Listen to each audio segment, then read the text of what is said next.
der lavede vi et lille projekt, som Internet Event, som handlede om alle. Jeg arbejder alle de tal, jeg overhovedet kunne opdrive på det her område, jeg simpelthen tager udgangspunkt i det hele. Jeg har skrevet den her bog, fordi jeg vil gerne vise, hvordan indvandring er positiv for Danmark. Hvordan indvandring bidrager til den danske økonomi og til den danske vækst. Hvad enten vi kigger på det på national plan, helt overordnet plan, eller når vi ser på det på virksomhedsplan. Der kan man simpelthen regne sig frem til, at indvandring er en positiv faktor for Danmark.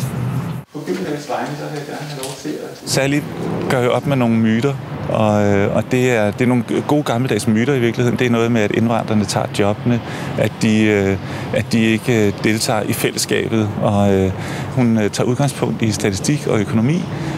Så på den måde er det, hun gør op med en lang række myter, som vi fejlagtigt har.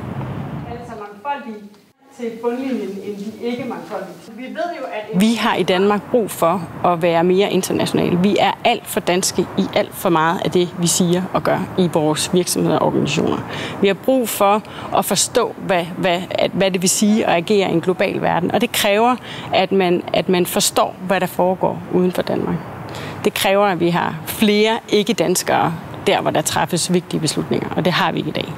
For us, it would be very difficult to operate without international talent because we require a certain set of competencies.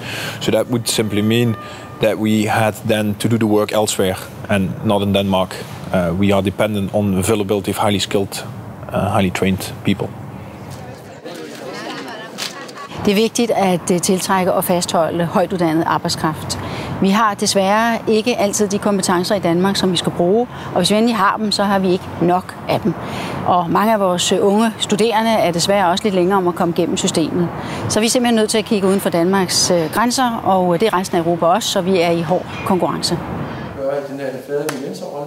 Tak for det. Vidensindvandring kan være et stort bidrag til den danske talentmasse, og det kan det, fordi de kommer med noget andet, de kommer med nogle andre kvaliteter, og de hæver overliggeren på nogle steder, hvor vi ikke var klar over det, eller hvor vi har behov for udfordring. Det jeg rigtig godt kunne tænke mig at opnå fremadrettet, det er for det første, at vi begynder at fokusere mindre på følelser og på polemik, og begynder at fokusere mere på tal og fakta, og meget mere nøgternt ser på det her område i forhold til, kan det bidrage, eller kan det ikke bidrage. Det andet, jeg håber på, der kan komme fremadrettet, det er, at vi simpelthen udvikler en strategi til, hvordan vil vi bruge den her ressource, som vi på rigtig mange måder også har fået forærende, men som vi fremadrettet i meget højere grad skal kæmpe for at trække til vores land.